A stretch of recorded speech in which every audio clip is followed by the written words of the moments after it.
요즘 그 당근마켓 같은 중고거래 플랫폼이 많이 있잖아요. 근데 거기서 사기보다 더한 또는 사기를 기반으로 해서 굉장히 많은 문제들이 발생하고 있거든요. 달러나 금 같은 중고거래에서 자주 발생하는 문제입니다. 안녕하세요. 금융사기 전문 변호사 유영일 변호사입니다. 안녕하세요. 금융사기 전담팀 실장 최재훈입니다. 실장님, 며칠간 잘 보내셨습니까? 네, 날씨가 좋아서 아이들하고 자전거 타고 잘 놀았습니다. 변호사님 어떠셨습니까? 저는 며칠간 조금 힘들었습니다. 변호사님 무슨 일 있으셨습니까? 저한테 직접 벌어진 일은 아닌데 저희 아파트에 같이 거주하시는 거주민께서 본인이 중고거래를 했다가 본인이 원했던 물품과 좀 다른 물품이 왔나 봐요. 그래서 그거를 해결할 수 있는 방법이 있냐라는 문의를 했는데 그게 조금 곤욕스러웠습니다. 중고거래라는 게 어차피 이제 판매자와 구매자가 생각이 다르기 때문에 뭐 그런 문제가 사소하게 있을 수 있죠. 그런 거래에서 사기만 안 당하면 되지 않겠습니까? 근데 요즘 그 당근마켓 같은 중고거래 플랫폼이 많이 있잖아요. 근데 거기서 사기보다 더한 또는 사기를 기반으로 해서 굉장히 많은 문제들이 발생하고 있거든요. 네, 맞습니다. 최근에 같이 진행하시던 사건 중에도 그런 사건이 꽤 있었지 않습니까? 저희가 이제 했던 것 중에 중고거래를 했다가 갑자기 계좌가 지급 정지돼서 일체 금융거래가 안 되고 신용도까지 대폭 하락하고 문제가 됐던 사건들이 있었죠. 네, 맞습니다. 기억나는 것은 당근마켓에서 남는 달러를 팔았다가 달러 판 돈을 계좌로 지급받았는데 갑자기 계좌가 지급 정지되고 그 이후에 계좌를 이체한 다른 계좌까지도 모두 정지된 사례 말입니다. 너무 황당하긴 한데 이게 실제 사례라는 게 정말 놀랐습니다. 예, 맞습니다. 요즘 저한테 의뢰오는 사건 중에서도 상당 부분을 차지하고 있고 달러나 금 같은 중고거래에서 자주 발생하는 문제입니다. 이런 문제가 발생하는 이유가 또 거래 자체는 문제가 없어요. 그 거래를 통해서 받은 돈이 보이스피싱, 자금 세탁하고 관련이 있어서 발생하기 때문이거든요. 그런데 변호사님, 정상적으로 달러를 주고 준 달러에 해당하는 만큼 돈을 정상적으로 받았는데 왜 계좌가 정지되는 것인가요? 이해가 잘 안 되는데요. 좀 전에 말씀드렸다시피 거래 자체의 문제가 아니라 거래에 사용된 돈의 애초 출처, 즉 해당 돈이 보이스피싱 피해자의 돈으로부터 시작되었기 때문이거든요. 변호사님, 당근 거래 같은 경우는 직접 만나서 물품을 전달하고 또 내 계좌가 오픈이 되고 하는데 모두 노출되고 하는데 처벌받을 걸 알 텐데 어떻게 그런 일이 발생될 수 있죠? 실제로 그 범죄자가 자기의 얼굴을 노출하면서 범죄를 저지르진 않는데 당근거래 같은 경우에는 대면 거래를 하게 됩니다. 그럼에도 이런 문제가 발생하는 거는 당근거래에 나온 상대방이 범죄의 뭐 주범이라든지 이런 사람들이 아니라 단순 심부름을 하거나 또는 그런 사기인 줄 모르고 거래 관계에 임하기 때문이거든요. 그렇지만 거래 당사자는 달러를 주고 돈을 받았으니까 그 대가만큼 지불한 거 아닌가요? 피해자가 제3자한테 사기를 당한 거라고는 해도 그게 나와 상관없는데 왜 내 계좌가 지급 정지되는 건가요? 맞습니다. 그 시장의 말씀대로 내가 달러라는 정당한 대가를 지불하고 해당 돈을 받은 거라면 사실 그 돈은 내 돈이 맞아요. 근데도 계좌가 지급 정지된 이유는 통신사기 피해 환급법에서 그렇게 되도록 규정을 하고 있기 때문이거든요. 즉 보이스피싱 피해자가 피해 신고를 하면 피해금이 입금된 계좌로부터 순차적으로 출금된 모든 계좌를 우선적으로 정지한 후에 각 계좌주들이 직접적으로 정당한 거래임을 소명을 하게 되면 그 계좌를 정지를 해지해 주도록 하고 있기 때문이에요. 그러면 계좌주 입장에서는 너무 억울하겠네요. 그래서 계좌주에게 채무부정지 소송을 통해서 자신이 받은 돈이 정당한 대가라는 것을 소명할 수 있는 기회를 주는 것입니다. 저는 아직도 잘 이해가 되지 않는데요. 혹시 실제 사례를 들어 설명해 줄 수 있으신가요? 최근에 의뢰인으로부터 받은 상담이고 실제 지금 진행하고 있는 사건인데 의뢰인이 이사를 가게 됐어요. 보증금이 일부 부족해서 그 보증금을 충당하기 위해서 본인이 여행 가서 사용하고 남은 달러를 한국 돈으로 환전하기 위해서 당근마켓에 거래를 올렸습니다. 당근마켓에 보면은 구매자와 판매자가 서로 대화를 나누고 그중에 판매자가 적당한 구매자를 선택해서 판매할 수 있는 구조인데 그중에 당근마켓에 매너 온도라는 게 있어요. 거래 상대방의 신뢰도에 관련된 문제인데 구매를 하겠다는 많은 사람 중에 매너 온도가 가장 높은 사람, 가장 신뢰할 만하다고 생각한 사람을 선택을 해서 거래를 했습니다. 그리고 직접 당사자를 대면하고 본인이 상대방으로부터 그 달러에 해당하는 돈을 받고 그 이후에 달러를 직접 거래 상대방에게 건네준 것이죠.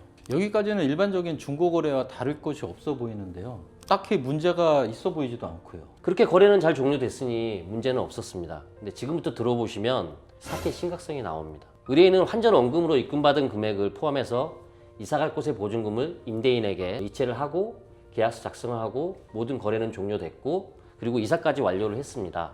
그런데 갑자기 이사한 후에 일주일 뒤에 의뢰인은 임대인으로부터 전화를 한 통 받게 됩니다. 전화의 내용을 들어보니 갑자기 임대인의 계좌가 정지됐다는 겁니다. 그래서 임대인이 은행에 확인을 해보니 의뢰인으로 받았던 임차 보증금이 문제가 돼서 임대인의 계좌를 정지했다는 것이거든요. 이처럼 피해금이 입금된 의뢰인의 계좌뿐만 아니라 의뢰인에게 이체된 임대인의 계좌까지 순차적으로 지급 정지되는 것입니다. 문제는 입금과 동시에 계좌가 지급 정지되는 것이 아니라 며칠 또는 몇 달이 지난 후에 지급 정지되고 연계되는 모든 계좌는 하나든 10개든 다 정지된다는 것이거든요. 그래서 의뢰인은 다급한 마음에 은행에 전화를 하고 방문을 하고 확인을 했더니 의뢰인이 달러 환전 원금으로 입금받은 금원이 보이스피싱 피해금 신고로 지급 정지되었다는 것이었고, 의뢰인이 은행의 해결 방법을 물었더니 은행에서는 사실상 해결할 방법이 없고, 이러한 지급 정지 해결 방법은 법원을 통한 채무부존재 소송을 통해서 해결할 수밖에 없다라는 설명을 듣게 되었습니다. 임대인의 계좌까지 지급 정지되었다는 게 너무 당황스러운 사항이 아닐 수가 없는데요. 임대차 보증금으로 이체한 것 뿐인데 왜 연쇄적으로 문제가 되는 건가요? 이건 너무 억울하네요. 의뢰인 입장에서는 굉장히 안타깝지만 전기통신피해환급법에 의해서 피해자 신고로 피해금이 이체된 모든 계좌가 지급정지 대상이 되기 때문입니다. 쉽게 말해서 거래 당사자가 아니어도 피해금이 입금되고 그 피해금이 다른 사유로 타인에게 이체되면 그 타인의 계좌까지도 모두 지급정지된다는 건가요? 네, 맞습니다. 그 보이스피싱 조직원들이 피해자를 기망해서 입금받은 금원을 바로 출금해서 사용할 수가 없거든요. 자금 세탁을 해서 그 돈을 자기들이 최종적으로 소지하게 되기까지는 수사기관의 추적을 피해야 되니까 다른 계좌를 통해서 환전이라는 수단을 통하게 됩니다. 그래야 추적을 피할 수 있거든요. 그러면 결국 나는 정상적인 거래를 했지만 그 받은 환전 원금은 보이스피싱 피해금이 입금돼 버린 결과가 되는 거군요. 그럼 중고거래 플랫폼에서 왜 달러가 특히 위험한가요? 외화나 금 같은 경우 일반인들이 살 때와 팔 때 가격이 많이 다릅니다. 보통 살 때는 비싸고 팔 때는 시세보다 싸게 팔게 되는데, 이러한 구조 때문에 개인 간 거래를 하는 것입니다. 개인 간 거래는 은행에서 외화를 환전하거나 금 거래에서 판매할 때보다 좀 더 높은 가격으로 거래를 할 수 있기 때문이거든요. 이런 중고거래 사기는 현물을 넘기고 원하는 계좌로 입금받는 구조라 범죄자들이 자금 세탁 방식으로 많이 이용하고 있습니다. 판매자는 달러도 넘기고 본인이 입금받은 금원도 결국은 피해자에게 환급돼 버리는 이중의 피해를 입게 되고, 더불어서 금융 불이익과 함께 자금 세탁 혐의로 경찰 조사까지 받을 수 있는 엄청난 피해를 당할 수 있습니다. 결국 판매자는 달러도 잃고 돈도 묶이고 계좌도 사용할 수 없게 되는 실로 경제적 사망 선고나 다름이 없겠네요. 그러면 이러한 상황에서 어떻게 대처하면 좋은가요? 은행에 가서 본인의 억울함을 호소하거나 피해자와 연락을 해서 합의를 본다든가 좋은 해결 방법이 있나요? 이런 환전으로 인한 지급 정지와 같은 경우에는 단순히 항의나 또는 피해자의 개별적인 합의나 은행에 대한 호소로 해결되는 사건이 아닙니다. 그 지급 정지 자체가 전기통신피해 환급법에 의해서 계좌가 지급 정지되었기 때문에 이 법에 정해져 있는 소명 절차를 거쳐야 되는 것이거든요. 그 법에 정해져 있는 소명 절차가 결국은 법원을 통해서 채무부존재 소송으로 판매자가 입금받은 금원이 보이스피싱 피해금과 무관하다는 판결을 받는 것입니다. 그게 유일한 방법입니다. 그럼 소송 기간이나 소송 진행 시 의뢰인이 준비해야 될 것이 무엇이 있나요? 당근마켓을 하게 되면 올린 판매글이 있을 것이고요. 그리고 구매자와 판매자가 나눈 대화가 있을 것이고, 구매자와 판매자가 만나기로 한 장소라든지 기타 구매자가 판매자에게 지급한 금원 이체 내역이라든지 이런 것들이 기본적으로 소송을 할 때 필요한 자료일 것이고요. 소송하는 기간 자체는 계좌가 풀릴 때까지는 한 달 정도 소요가 되고, 그 이후에 최종적으로 판결이 선고가 되게 되면 묶여있던 돈까지 다 찾을 수 있게 되는 것입니다. 그럼 이와 같은 당근마켓 중고거래 사기 피해를 방지하기 위해서는 무엇을 주의해야 될까요? 가장 좋은 방법은 현물과 현물로 거래하는 겁니다. 달러를 주고 한국 돈을 현금으로 받는 것이죠. 그런데 보이스피싱 조직원들 같은 경우는 이러한 환전 거래를 자금 세탁의 통로로 이용해야 되기 때문에 계좌 이체로 돈을 이체할 수밖에 없는 구조라서 결국은 이런 문제가 발생하는 겁니다. 이런 사례를 모르면 누구나 당할 수 있는 피해라고 생각이 듭니다. 결국 좋은 환율만 생각하고 쉽게 접근하면 안 될 것 같습니다. 오늘 사례의 핵심은 정상적인 중고거래 플랫폼에서 거래를 한다 해도 보이스피싱 사건에 연루될 수 있다는 사실인 것 같습니다.